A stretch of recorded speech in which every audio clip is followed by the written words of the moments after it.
Good evening, everyone. My name is Kelly Shoemaker. The topic that I have decided to research is Ernest Hemingway's Iceberg Theory. I first came across this topic my first year of community college and have been fascinated with it ever since. If you were to ask a critic about Ernest Hemingway, they may say he was a literary genius. From his captivating stories to his Iceberg Theory, he really knew how to keep readers interested. But, as you will later find out, the Iceberg Theory was not solely his idea. He had profound help from very important people in his life. Ernest Hemingway played a very influential part in the development of the Iceberg Theory. During Hemingway's childhood, he did not aspire to be a writer. His father taught him how to hunt and fish, while his mother taught him music. He did not know what he wanted to do until he was in high school. Throughout his high school career, he worked on the newspaper called the Trapeze. In this small high school newspaper, Hemingway wrote his first stories. Instead of starting college like his parents wanted him to, he got a job at the Kansas City Star as a cub reporter. Through his work at the Star, Hemingway learned some very important lessons that later helped him to write his fictional stories. In 1921, Hemingway went to Paris with his wife Hadley Richardson. While there, Hemingway met some very important writers such as Ezra Pound and James Joyce. Then, in 1923, Hadley found out that she was pregnant and they moved back to North America. Hemingway got a job at the Toronto Daily Star to support his wife and his baby boy. In 1924, William Byrd's Three Mountain Press published Hemingway's first version of In Our Time, which contained Hemingway's new theory, the Iceberg Theory.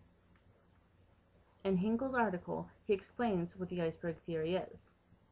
If a writer of prose knows enough about what he is writing about, he may omit things that he knows, and the reader, if the writer is writing truly enough, will have a feeling of those things as strongly as though the writer had stated them.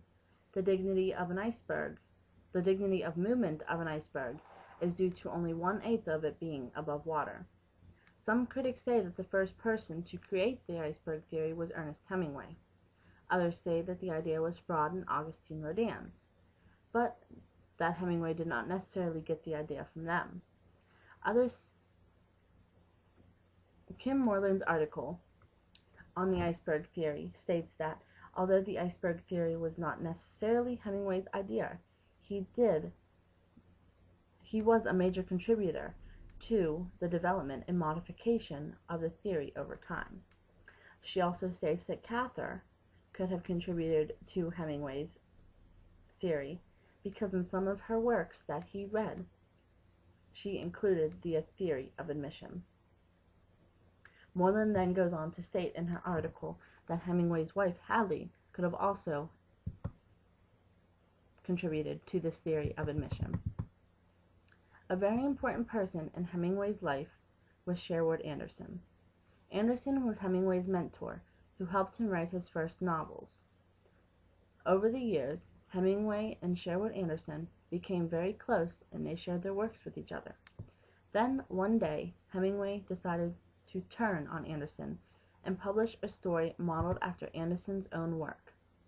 According to Moreland, Hemingway freed himself from Anderson's shadow and suggested that he was an American original, an individualist who owed nothing to anyone.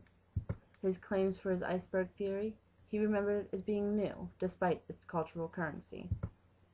Moreland believes that Hemingway was interested in the idea of the Iceberg Theory, in which so much is hidden, yet also revealed, not only because it appealed to his psychological need to conceal yet disclose, but also because it resonated with a provocative version of aesthetic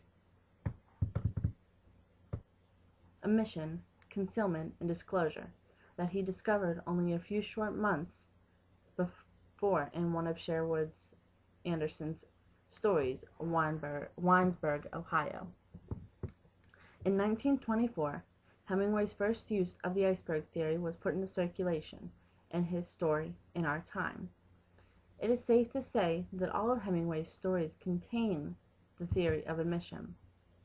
Some of these stories include The Sun Also Rises, A Farewell to Arms, and For Whom the Bell Tolls. Using this iceberg theory, Hemingway stripped everything but the bare essentials from his stories and novels, leaving readers to sift through the remaining dialogue and bits of narrative on their own. No other work of this depicts it better than Hills Like White Elephants. Ernest Hemingway wrote Hills Like White Elephants in 1927. This story is the most popular use of Hemingway's iceberg theory. On the surface, this story looks like a casual conversation between two people waiting for a train. But as readers take a deeper look into Hemingway's style as a writer, they see that Hemingway has once again used his iceberg theory. Some critics say that the more the author takes away from the story, the more powerful it gets. In Hills Like White Elephants, Hemingway strips away the detailed meaning of the dialogue between the two characters. If Hemingway did not omit certain parts of the dialogue, this story would not have been as successful as it has. Hemingway firmly believed that perfect stories conveyed far more through subtext than through actual words written on a page. Some critics say that because Hemingway has stripped away so much of his stories, that these stories are just strung together. Others like his style because they believe that fewer misleading words paint a truer picture of what lies beneath. Hemingway's use of the theory of admission in Hills Like White Elephants is very impressive.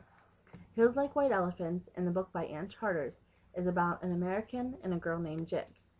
In the beginning, the two are having an informal conversation while waiting a train to Madrid. Jig is trying new drinks when she mentions that the hills look like white elephants. They start talking some more, and the American says it's not really an operation at all. They argue throughout the whole story about this operation, and in the end, Hemingway leaves it up to readers to conclude the story. Hemingway does not tell readers what the two people are talking about. He leaves the interpretation of the story up to the reader. Hemingway uses the iceberg theory all throughout this text. It is largely used when the two are talking about an operation but do not mention what it is.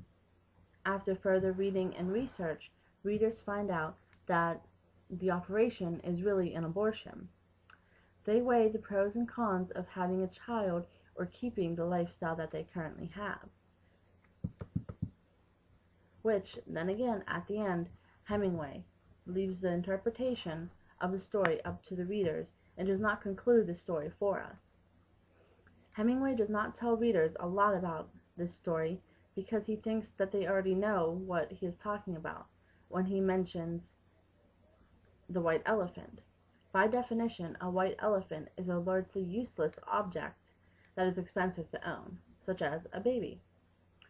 He also wants readers to have a closer connection with his readers by not telling them the emotions that are conveyed throughout the story. Hemingway has explained his reasons for using his iceberg theory. According to Charters, there is 7/8 of it underwater for every part that shows. Anything you know, you can omit, and it only strengthens your iceberg. It is the part that doesn't show. If the writer omits something simply because he does not know it, then there is a hole in the story. Ernest Hemingway is one of a very small group of influential people in the literary field. He has revolutionized the world of literature through his contribution to the theory of admission. I believe that this is an important topic because knowing that there are authors that allow us as readers to take the story into our own hands is amazing. Knowing that this story could mean different things to different people and still convey the same meaning is what Hemingway strived for in his stories.